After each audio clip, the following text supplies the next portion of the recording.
The grand hall glowed with the soft blue light of 1,000 floating Orcs. Commander Jack Reed stood tall, his weathered face showing no emotion as he faced the alien ruler across the table. This moment would go down in history books. The day humans and the Vexel Empire finally ended their 20-year war. "The terms are fair," Jack said, his voice steady despite his racing heart. "Both our peoples have lost too much already." Lord Dranix, the Emperor of the Vexel, towered over Jack by at least 2 feet. His gray skin seemed to absorb the light around him, and his 4 yellow eyes blinked in sequence. "Indeed, Commander Reed, war has taken its toll on us all."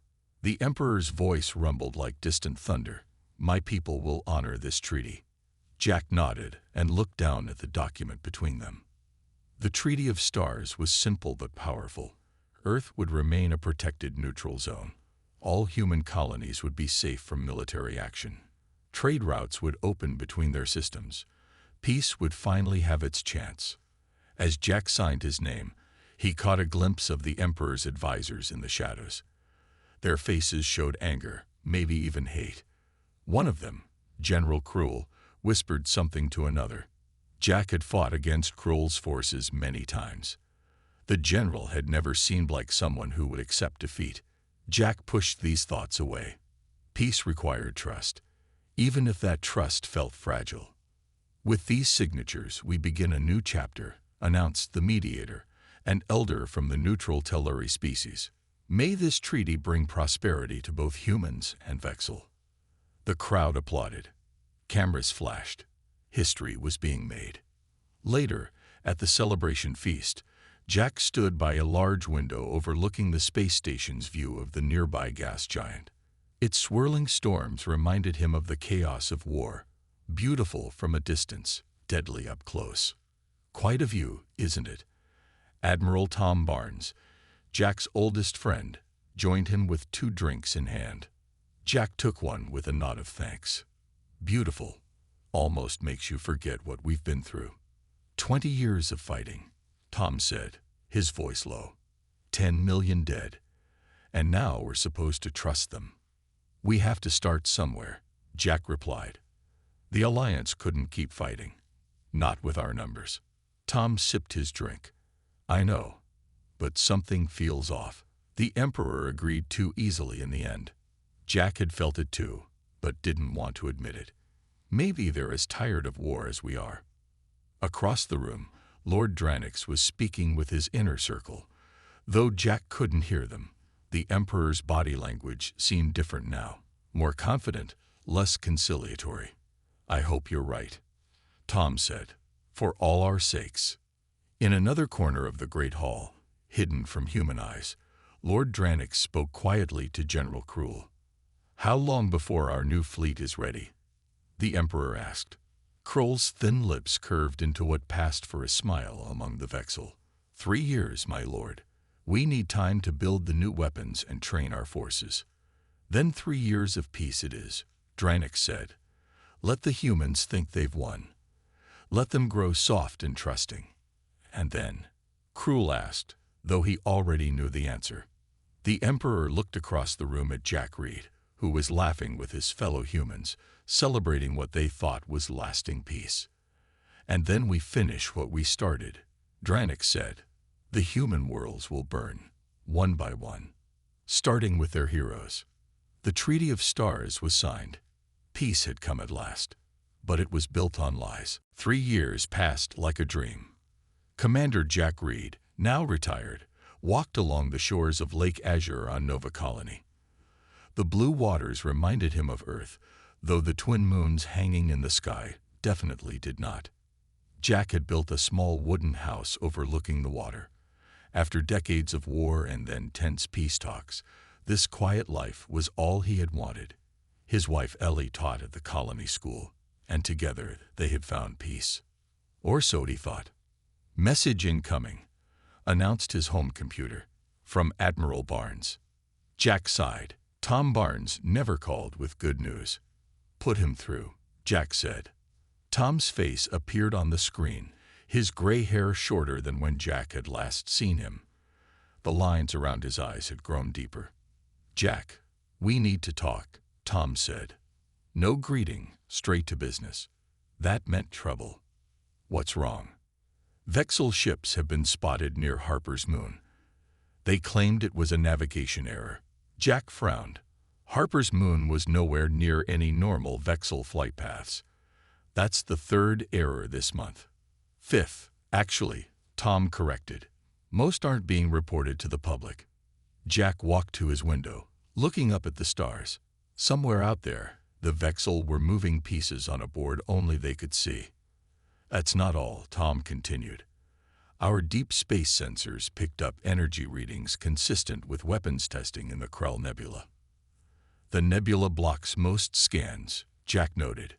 "Convenient place to hide." "Exactly. And get this, the energy signature matches theoretical models for a new kind of plasma cannon. One that could punch through our colony shields like they're paper." The piece in Jack's stomach turned to a cold knot. "Have you taken this to the council?" Tom's laugh was bitter. "I tried."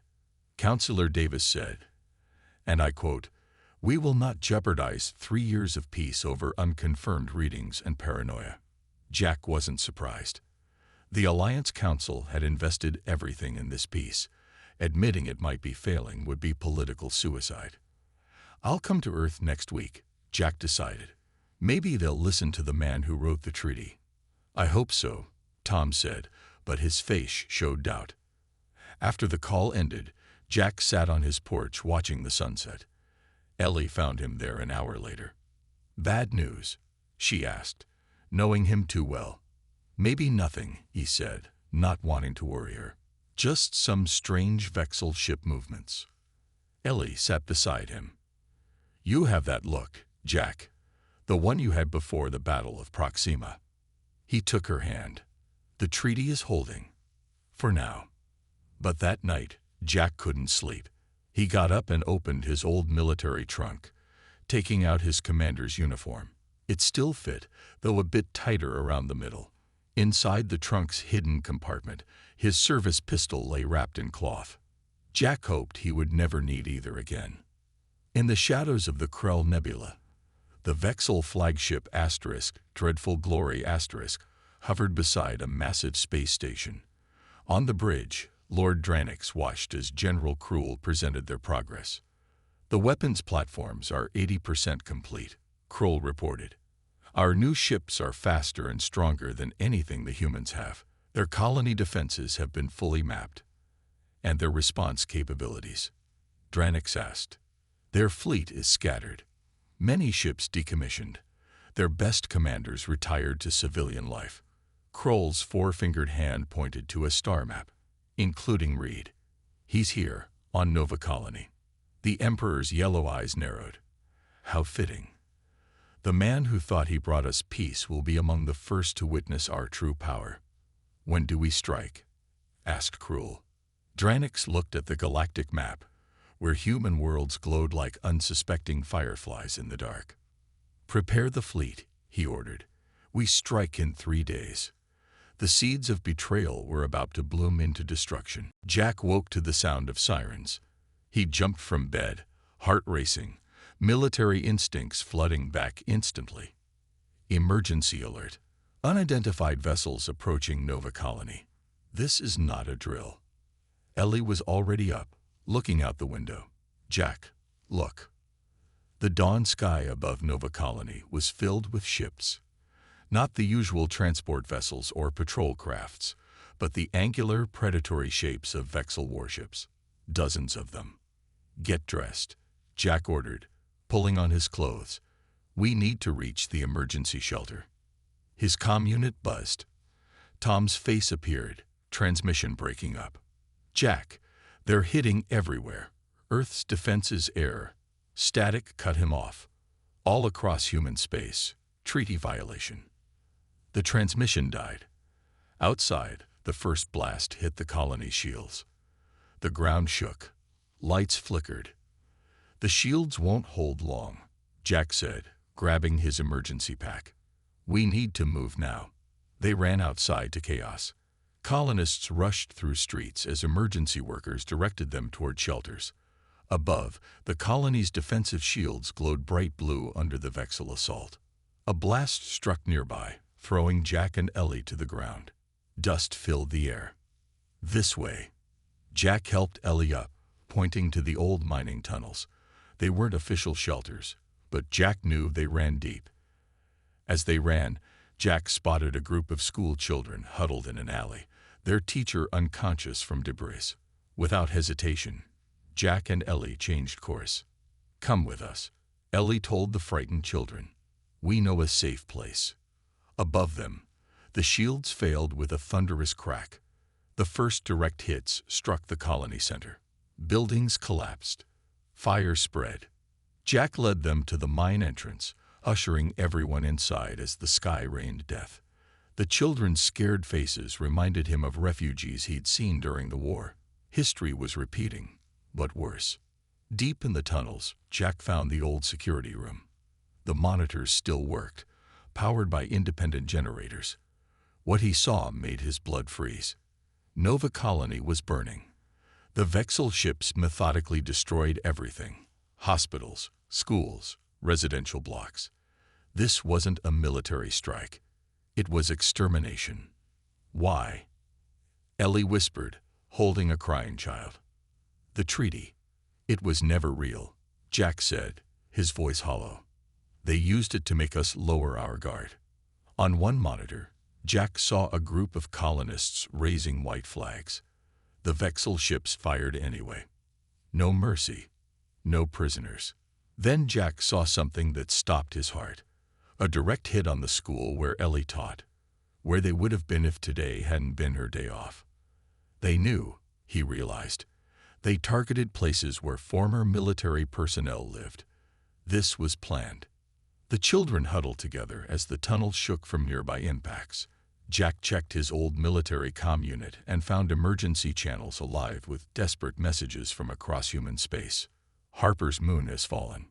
Proxima Colony under heavy fire. Earth's outer defenses breached. Jack's hands formed fists so tight his knuckles turned white. The Vexel hadn't just broken the treaty. They had used it as a weapon. Hours passed in the dim light of the tunnels. When the bombardment finally paused, Jack ventured to the entrance. What he saw would haunt him forever. Nova Colony, once home to 50,000 people, was a smoking ruin. The beautiful lake was black with ash. The forests burned. Bodies lay everywhere. As night fell, a single transport ship, the colony's last, arrived for evacuation. Jack and Ellie led the children toward it. "You need to go," Jack told Ellie at the transport's ramp. "What?" "No, we go together," she insisted. Jack shook his head. "Someone needs to find other survivors. I'll be on the next transport." It was a lie, and Ellie knew it. There would be no next transport. "Jack Reed," she said, holding his face. "You come back to me." "I promise," he said. As the transport rose into the night sky with Ellie and the children aboard, Jack watched until it vanished among the stars. Then he turned to face the ruins of Nova Colony, alone on a dead world. The day of ashes had ended. Jack Reed's war had just begun. 3 days after the attack, Jack sat in the ruins of what had once been Nova Colony's command center. Rain fell through the broken roof, but he barely noticed. His military uniform was dirty and torn. His face was streaked with ash and blood. Some his, some not. He had found only 12 survivors in the entire colony, all now gone on the emergency shuttle he had discovered hidden in the governor's bunker. Jack had stayed behind. Someone had to. "Signal detected," his salvaged computer announced. "Vexel communication frequency." Jack's head snapped up. He had been scanning all channels, looking for any information about the wider war. "Play it," he ordered. The message was not encrypted. The Vexel saw no need to hide their plans now. Phase 1 complete, came the cold voice of General Cruel. Human outer colonies neutralized. Moving to Phase 2, inner systems blockade. Earth assault scheduled in 14 days. Jack's hands shook, not with fear, but with rage. 14 days until they hit Earth. The Vexil were taking their time, enjoying their victory. Standing up, Jack left the broken building and walked through the rain to the colony's edge. There, half buried in mud, he had found something unexpected. A crashed Vexil scout ship, damaged but not destroyed. For 3 days he had worked on it, using knowledge gained during the war. The Vexil design hadn't changed much. Their arrogance again. They hadn't expected anyone to survive who knew their technology. Inside the scout ship, Jack activated the systems. Lights flickered on. The engine hummed. It would fly. "Computer, can you access Vexil tactical networks?" he asked. "Limited access available," the ship's AI responded. "Scout-level clearance." That would be enough to start. Jack strapped himself into the pilot's seat and took a last look at Nova Colony through the view screen. Somewhere out there was Ellie's school, now just ashes. Their home, gone. Their future, erased. "I'm coming for you, Dranix," he whispered. The scout ship rose shakily into the night sky, its damaged hull groaning. But it held. As Jack broke atmosphere, he saw what he had expected. A single Vexil patrol ship orbiting the dead colony. "Identify yourself," came the Vexil demand. Jack activated the ship's Preset response code, one he had found in its memory. "Scout ship V419 returning from surface scan." A pause. "Your signal is irregular, V419. Damage from atmospheric turbulence." Jack replied, mimicking Vexil's speech patterns, requesting permission to return to fleet for repairs. Another pause. Then, "Permission granted. Proceed to Rendezvous Point Delta." Jack allowed himself a cold smile. The first deception had worked. The Vexil didn't expect a human to be flying one of their ships. They didn't expect a human to understand their protocols or codes. And they certainly didn't expect a human to be hunting them. Once clear of the patrol ship, Jack altered course, not toward the Vexil fleet, but to their supply lines. From his years as a military commander, he knew their weakness. The Vexil maintained long, vulnerable supply chains. Disrupt those, and their advance would slow. In the pilot's seat of the stolen ship, Commander Jack Reed plotted his course. The galaxy thought him dead along with Nova Colony. Even Ellie would believe him gone. That was good. No one would look for him. No one would try to stop him. He was no longer a diplomat, no longer a peacemaker. He had become something the Vexil had no concept for, a ghost in their system, a blade in the dark. As the stars stretched into lines around him, Jack made a solemn promise to the memory of Nova Colony. He would not just fight. He would make the Vexil Empire regret the day they had betrayed humanity. He would show them a human's rage. The Vexil supply station hung in space like a metal spider, its 8 docking arms extending outward. Supply ships came and went, feeding the war machine that was crushing human worlds one by one. No one noticed the small scout ship hiding in the shadow of a nearby asteroid.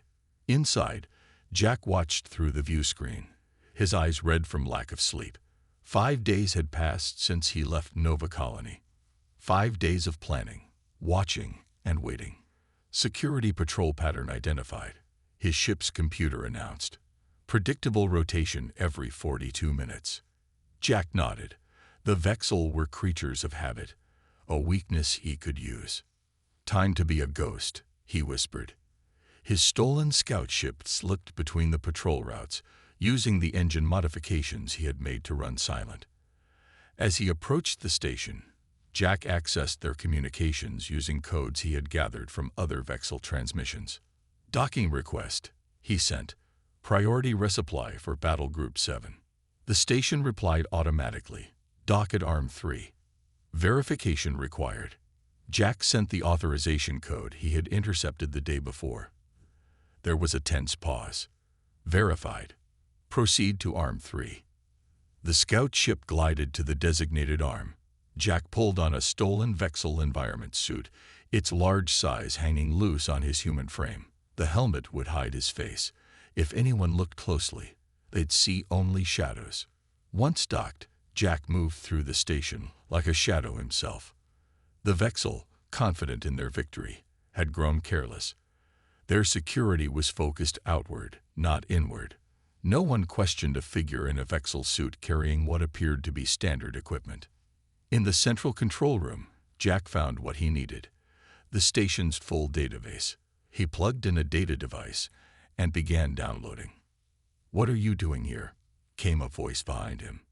A Vexel officer stood in the doorway, eyes narrowed. Jack didn't hesitate. His hand moved to his stolen Vexel weapon. The officer fell silently. "Download complete." His device beeped. But there was no time to celebrate. Alarms began to wail. The body had been discovered too soon. Jack ran through the corridors, firing precision shots at pursuit teams. He wasn't trying to kill, just slow them down. Each shot hit legs or arms, not vital areas. Even now, Jack took no pleasure in death.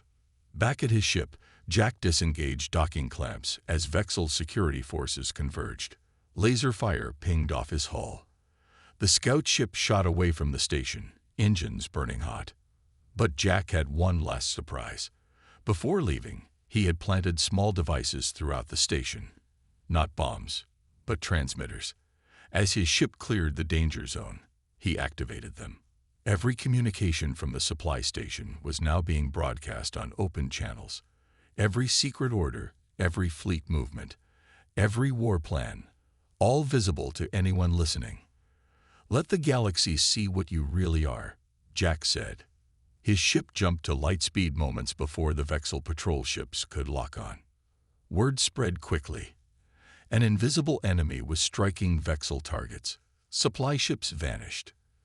Communications broke down. False orders sent battle groups to empty sectors.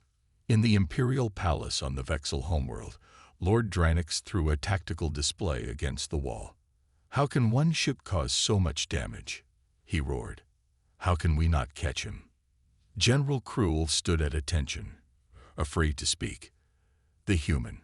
He knows our systems too well. He was part of their diplomatic corps. He studied us for years. "Find him," Dranix demanded. "Increase security on all stations. Change all codes." But it was too late. The Ghost was always one step ahead. On a neutral trading station, a hooded figure sat in a dark corner, listening to alien merchants talk.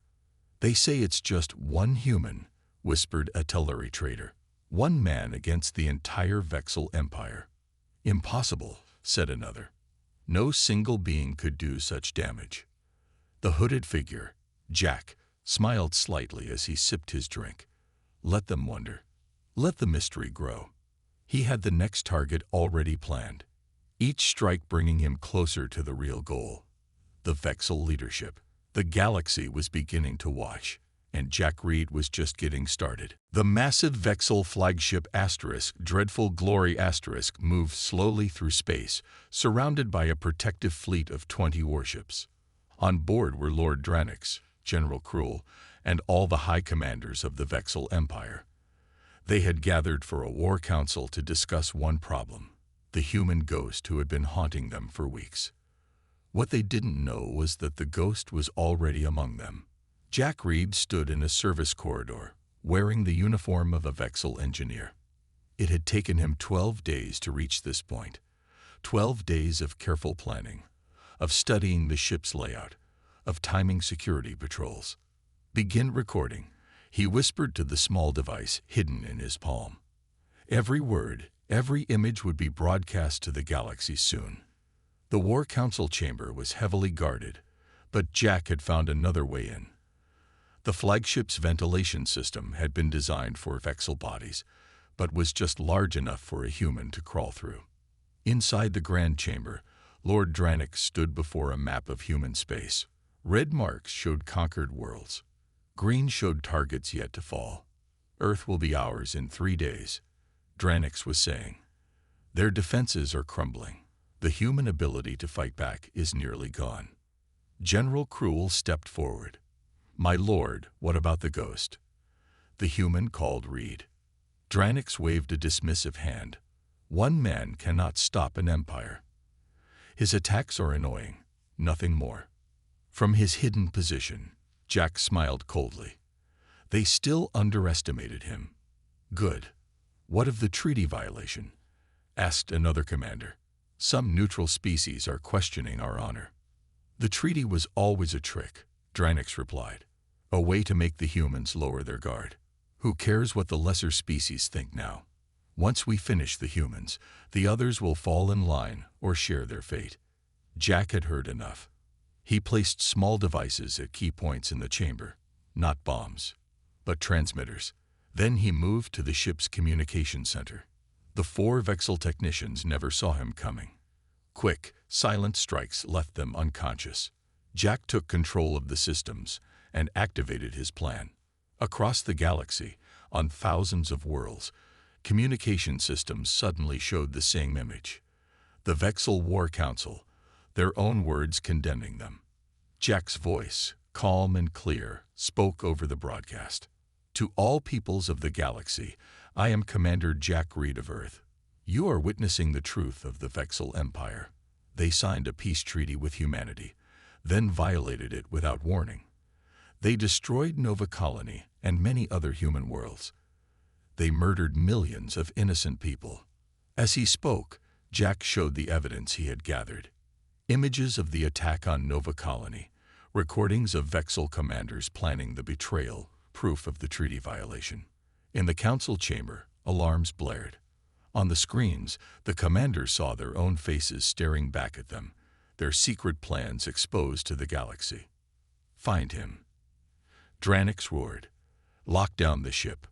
But Jack was already moving. His next target, the Emperor himself. Security forces raced through the flagship, searching for the intruder. Jack slipped between patrols, using his knowledge of Vexel protocols against them. In his private chamber, Lord Dranix raged at his guards. How can one human do this? How did he get aboard my ship? Because you thought humans were weak, came a voice behind him. Dranix spun around. Jack stood there, weapon raised.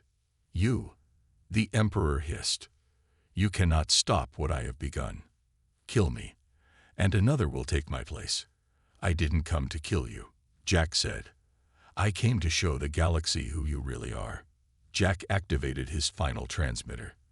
The Emperor's private chamber was now being broadcast across the stars. This is the face of the being who ordered the death of millions, Jack told his unseen audience. This is what betrayal looks like. But Jack had one last surprise.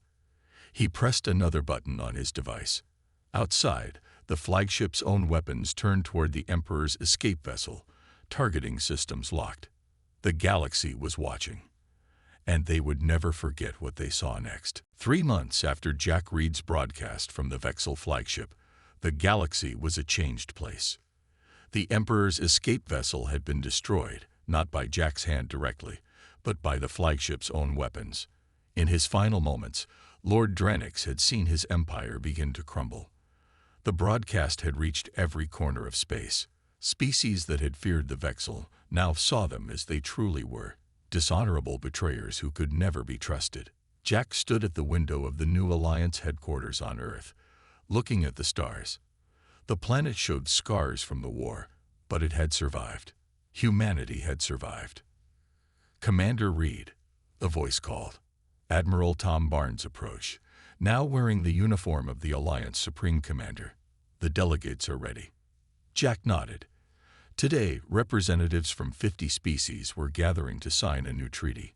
Not just peace between humans and Vexel, but a new order for the entire galaxy.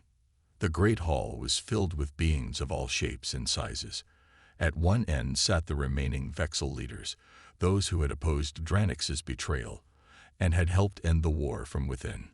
The Vexel Empire as we knew it is gone, Tom whispered as they walked toward the front. After your broadcast, their subject worlds rebelled. Their own military split. Half their fleet commanders surrendered rather than continue fighting. And the human worlds? Jack asked. Recovery has begun. It will take time, but we'll rebuild. Nova Colony will be the first. Tom smiled sadly. We're calling it New Nova. Jack thought of Ellie, now working with survivor groups on Earth. They had found each other after the war ended, both believing the other dead until Jack's broadcast revealed the truth. Some wounds would never fully heal, but they had a future now. As Jack took the stage, the room fell silent. His story had spread throughout the galaxy.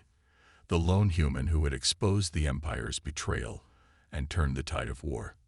Some called him a hero, others a legend. Jack felt like neither. He was just a man who had refused to let injustice stand. Today, we sign not just a treaty, but a promise, Jack began. A promise that what happened to Nova Colony and other worlds will never happen again. He looked at the Vexel delegation. The past cannot be changed, but the future is ours to build. Trust must be earned again, slowly, through actions rather than words. The new treaty created a galactic council where all species would have a voice. It established rapid response forces to protect any world under threat. Most importantly, it created a system of transparency. No more secret fleets, no more hidden weapons. As leaders came forward to sign, Jack stepped back. His part in this story was ending. He had carried his rage across the stars and turned it into justice. Now it was time to build rather than fight. After the ceremony, Jack walked alone in the gardens outside. A young Vexel diplomat approached hesitantly. "Commander Reed," the Vexel said, "my people have a question. After all we did, how can you ever forgive us?" Jack looked at the stars again, thinking of Nova Colony's destruction, of all that had been lost. "Forgiveness isn't given in a moment," Jack said finally. "It's built over time, through actions that prove you've changed. Will that day ever come?" The young Vexel asked. Jack nodded slowly. "If you work for it." That's the difference between rage and justice. Rage only destroys. Justice builds something better from the ashes. Later that night, Jack visited the memorial for Nova Colony. Thousands of names carved in stone, including many friends. He placed his commander's insignia at the base, a final farewell to his military life. Tomorrow, he would return to New Nova with Ellie. They would help rebuild what was lost. The galaxy had learned its lesson about betrayal, and about the dangerous, unstoppable power of a human's rage when turned toward justice. The end